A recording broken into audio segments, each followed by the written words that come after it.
Olá, tudo bem? Professor Billy Paul, biólogo e palestrante, e este é o seu canal de autodesenvolvimento. E eu venho hoje, através dessa aula, conversar com vocês a respeito da casa de força celular, a respeito da organela que é responsável por toda a nossa produção de energia. Vem comigo. Ora, mitocôndria. As mitocôndrias são organelas membranosas complexas, que estão diretamente ligadas à bioenergia. Ela está diretamente ligada ao processo de metabolismo energético. Esse processo de metabolismo energético desenvolvido pela mitocôndria é responsável por toda a produção de ATP que é feita pelas nossas células de todos os nossos tecidos corporais. É isso? Também é denominada de grânulos de Altman. Altman foi o cara que descobriu as mitocôndrias e o que ela fazia, na verdade, a nível orgânico. Vamos começar, então, o nosso estudo de mitocôndrias analisando a sua estrutura.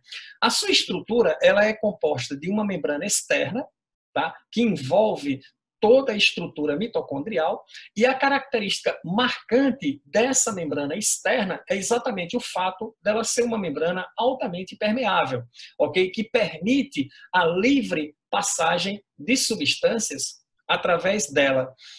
A membrana interna da mitocôndria, ao contrário da membrana externa, que é uma membrana lisa, é uma membrana cheia de dobras e circoevoluções. Okay? E caracteriza-se por apresentar permeabilidade seletiva, idêntico à membrana plasmática celular, que também tem permeabilidade seletiva. Sendo assim, não são todas as substâncias que atravessam essa membrana interna, tá? Tanto de dentro para fora, como de fora para dentro. E entre as duas membranas, você vai ter um espaço aqui, que é chamado de espaço intermembranar. Existem algumas enzimas importantes que estão localizadas nesse espaço intermembranar e que contribuem para uma função muito especial da mitocôndria que iremos estudar na parte 2 desse estudo, ok? Funcional da atividade mitocondrial. Então, dentro dessa membrana interna cheia de dobras e circoevoluções, vamos encontrar essa parte que está aqui no desenho em azul, que corresponde à matriz da mitocôndria. Okay?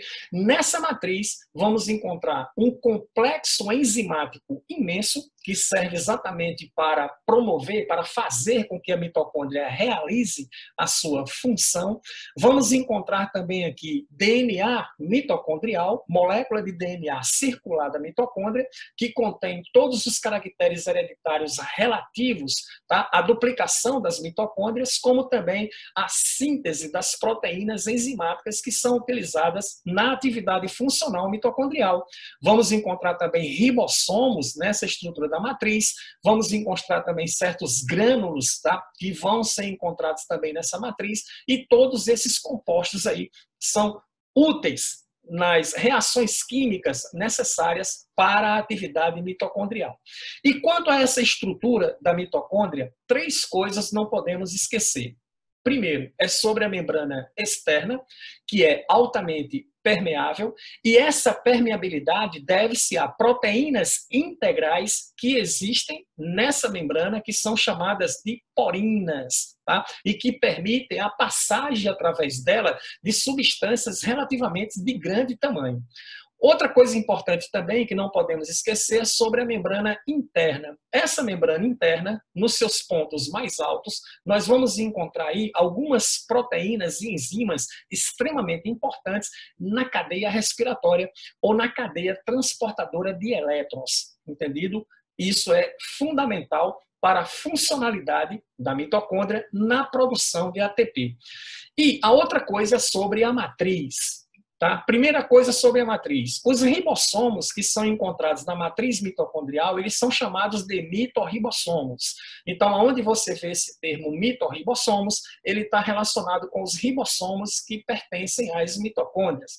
Lembre-se que são ribossomos especiais, são ribossomos completamente diferentes dos ribossomos que nós encontramos nas células eucariontes. Entendido? Eles diferem muito em tamanho.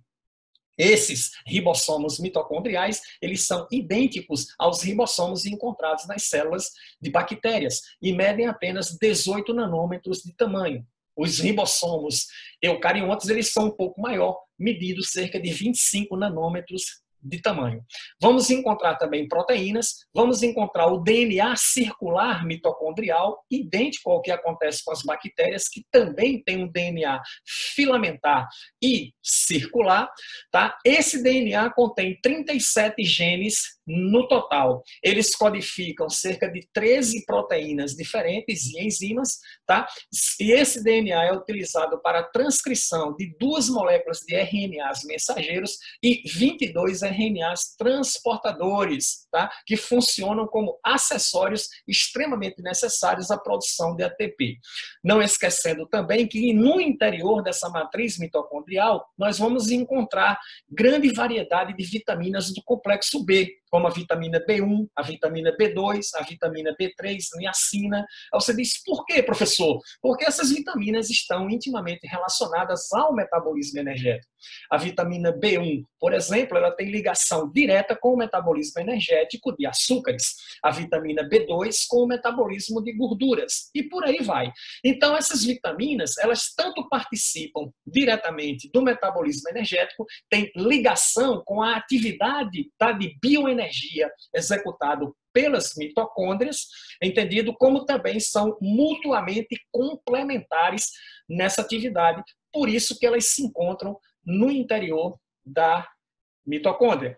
E, em termos de função, nas mitocôndrias eu encontro os sítios de respiração celular. E o que fazem esses sítios de respiração celular? Tá? Eles envolvem um complexo proteico enzimático que extrai a energia que está armazenada na molécula de glicose ou em outros compostos como os aminoácidos, como ácidos graxos, na presença de oxigênio. Então, é uma organela que utiliza muito oxigênio. Uma outra organela que utiliza muito oxigênio também, que nós já falamos sobre ela em aula anterior. Se você ainda não assistiu a aula, entre no canal e assista a aula sobre peroxissomos, tá? Existem 2 organelas celulares de alto consumo de energia. São as mitocôndrias e os peroxissomos, tá? Que são ricas em enzimas oxidativas, não é verdade?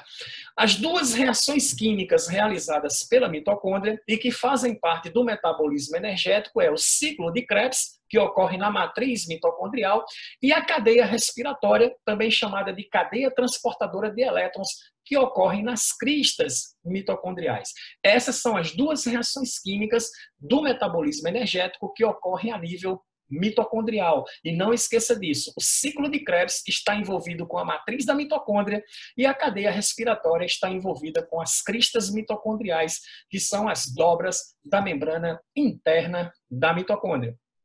E essa atividade de ciclo de Krebs e cadeia respiratória visa extrair a energia contida na molécula de glicose, convertendo tudo isso na moeda energética celular, chamado de adenosina trifosfato, vulgarmente conhecido como ATP.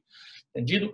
Por que adenosina? Porque a base nitrogenada que você encontra compondo essa estrutura energética chama-se adenina. Então, como a base nitrogenada é uma adenina, então chama-se adenosina. Tá? A adenina, junto com o açúcar ribose, forma um nucleosídeo. Tá? Nucleosídeo, quando você estuda ácido nucleico, uma das definições que se fala lá é sobre nucleosídeo e nucleotídeo, entendido? Você tem um nucleosídeo quando você tem açúcar ligado a fosfato, você tem, aliás, base nitrogenada, ligada a açúcar, e você tem o nucleotídeo quando você tem base nitrogenada ligada a açúcar e ligado a fosfato. E se essa base adenina, que está ligada a uma ribose, que caracteriza um nucleosídeo, estiver ligado a um radical fosfato, você tem a adenosina monofosfato. Se estiver ligado a 2, você tem a adenosina de fosfato, e se estiver ligado a 3 radicais fosfatos, você tem a adenosina trifosfato, que representa a moeda energética celular. Mas eu não encontro somente esse tipo aqui de nucleotídeo energético. Eu posso encontrar outros, ok? Uma observação importante está aqui, ó, o nome do nucleosídeo é dado pela base nitrogenada que forma o complexo. E aí eu posso ter a guanina, Tá? Se a base nitrogenada for a guanina, eu tenho então o nucleotídeo de guanosina. Se for a timina, eu tenho timidina, uracila, uridina, citosina, citidina. Vale salientar que esses 4 aqui, eles são precursores ativos dos ácidos nucleicos. O que isso quer dizer? Eles são utilizados exatamente na produção, na formação de cadeias de DNA e cadeias de RNA. Belezinha? Que são processos energéticos, ok? A construção dos ácidos nucleicos envolve gasto de energia, entendido? Mas o mais comum desses nucleotídeos aí é a adenina. Então, por isso o termo adenosina, né? Adenosina trifosfato, que é o mais comum. Vale salientar que a quebra total do ATP libera 9.000 calorias. Entendido? É muita caloria que é liberada na quebra de uma molécula de ATP. Observações importantes. A primeira, né? Quais são os tecidos corporais que envolvem a maior quantidade de mitocôndrias nas suas células? Tá? É o tecido nervoso e o tecido muscular. Tecido nervoso consome muita energia. O cérebro, na sua atividade elétrica dos seus neurônios, consome muita energia. Precisa de muito ATP. E de onde provém esse ATP? Da atividade mitocondrial dessas células nervosas. As células musculares, o tecido muscular estriado esquelético, para que eu possa executar as movimentações desse tecido, requer muita energia. Então, são tecidos que possuem células ricas em mitocôndrias no seu interior. E a outra observação importante, que já vi muitas questões em prova caindo sobre isso, é sobre o famoso DNA mitocondrial. Nós sabemos que nossas células detêm DNA mitocondrial que é proveniente de nossa mãe e nunca de nosso pai. E ele se transmite de pais para filhos, ok? Como assim, professor? A questão é a seguinte. Quando você analisa estruturalmente um espermatozoide, ele tem 3 peças fundamentais. Uma delas é a cabeça, entendido? Que tem um núcleo com o seu material genético, uma parte intermediária, tá? E um flagelo.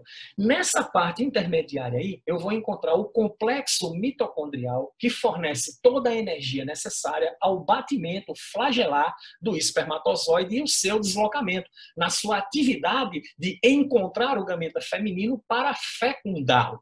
Entendido? Só que, quando ele fecunda a célula, tudo que entra dele dentro da estrutura celular feminina, dentro do gameta celular feminino, nada mais é do que o seu núcleo. E o restante das estruturas ficam do lado de fora da célula fecundada, do ovócito que será fecundado por esse espermatozoide, entendido? E é nessa parte que fica do lado de fora que fica também o seu complexo mitocondrial, do lado externo celular. Então, nunca se tem mitocôndrias oriundas dos espermatozoides no interior do ovócito, que será um futuro zigoto. Então, todo DNA que é herdado, tá, de pai para filho, é um DNA que vem da mãe, é o DNA do ovócito. Beleza? Era esse o recado, então, que eu queria dar a vocês na aula de hoje. Não esqueça de assistir a próxima aula, que está relacionada com a teoria de endossimbiose e também o processo de apoptose, tá? Suicídio celular programado, que é comandado por atividade mitocondrial. Ok? Até a próxima aula.